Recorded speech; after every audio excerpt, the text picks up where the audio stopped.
Bagaimana kesuksesan itu dimulai? Satu cara yang harus ditempuh atau satu cara langkah awal tidak lain adalah Anda harus memiliki keyakinan atau belief. Saya ingin mengajak Anda berpikir sejenak tentang keyakinan atau belief ini. Anda pasti mengenal masa lalu, saat ini, dan masa depan. Masa lalu ini ada ciri-cirinya, yaitu pasti. Ya, masa lalu ini berkaitan dengan pengalaman yang sudah terjadi. Karena itu masa lalu itu penuh dengan kepastian, karena sudah terjadi. Ya, berbeda dengan masa depan. Ya. Masa depan itu belum terjadi, karena itu penuh dengan ketidakpastian. Bagaimana Anda menyikapi pada hal-hal yang tidak pasti? Satu-satunya cara yaitu dengan memiliki keyakinan. Yang penting Anda yakin dulu. Ya, karena dengan keyakinan itu, Anda akan lebih siap melangkah, siap menerima tantangan, dan melakukan perubahan ke arah yang lebih baik. Ada satu hal yang sangat penting terkait dengan keyakinan ini. Kalau digambarkan lingkaran, ya, keyakinan dan kebenaran lah gitu ya, itu kaitannya ada irisan yang namanya pengetahuan atau knowledge.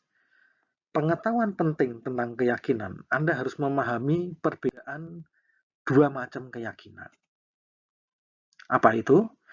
Yaitu keyakinan yang membatasi atau self-limiting belief dan keyakinan yang memberdayakan atau empowering belief. Dua keyakinan ini memiliki 4 ciri-ciri ya, masing-masing. Tetapi berbeda, bertolak belakang antara satu dengan yang lain.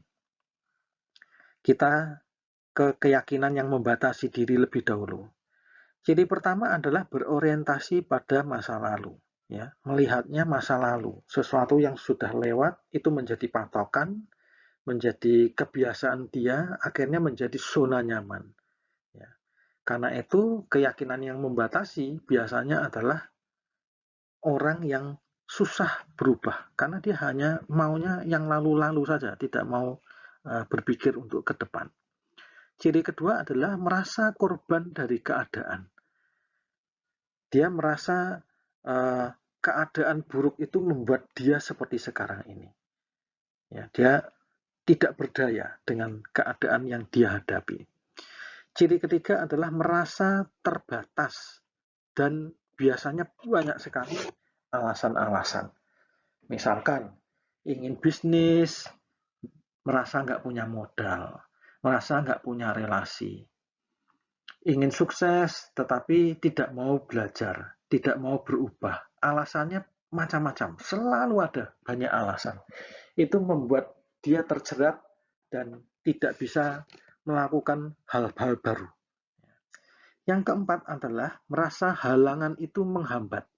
Ya, dia menganggap banyak kendala dan itu membuat alasan dia tidak bisa kemana-mana. Berbeda sekali dengan keyakinan yang memberdayakan.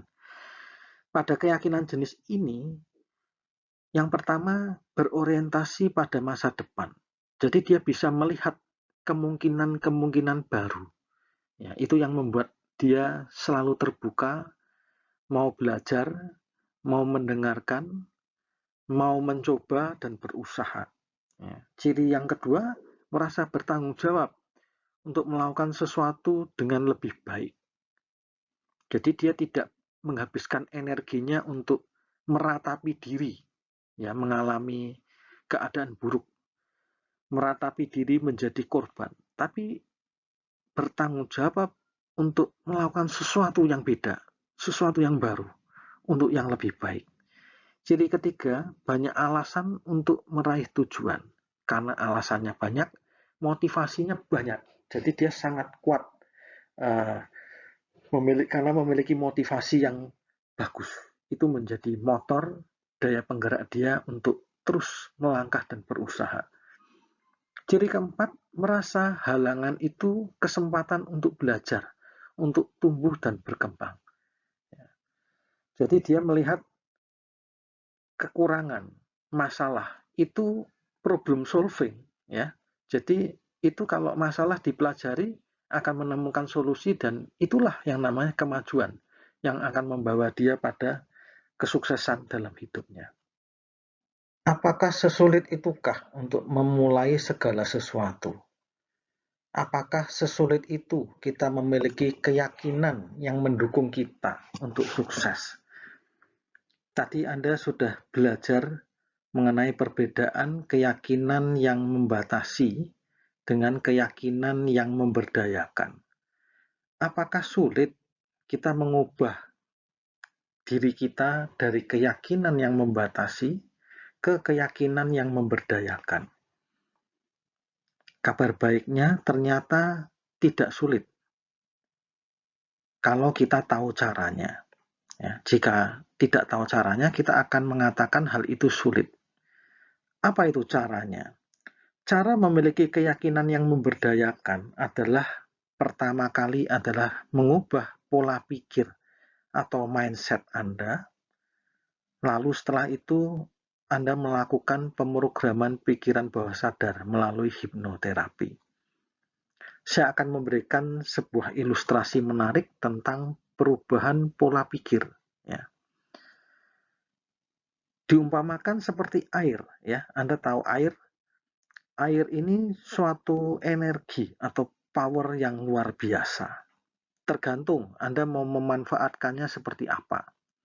Jika Anda mungkin pernah melihat bencana alam, banjir atau tsunami, itu air, ya. Air bisa merusak, bisa bersifat destruktif, ya, memporak-porandakan keadaan, bisa merusak lingkungan karena menghanyutkan, ya. Tapi air juga bisa dimanfaatkan untuk hal-hal yang positif. Air kalau dibendung, misalkan di waduk gitu, kemudian dibikin suatu aliran, itu bisa untuk irigasi sawah-sawah dan pekarangan lainnya.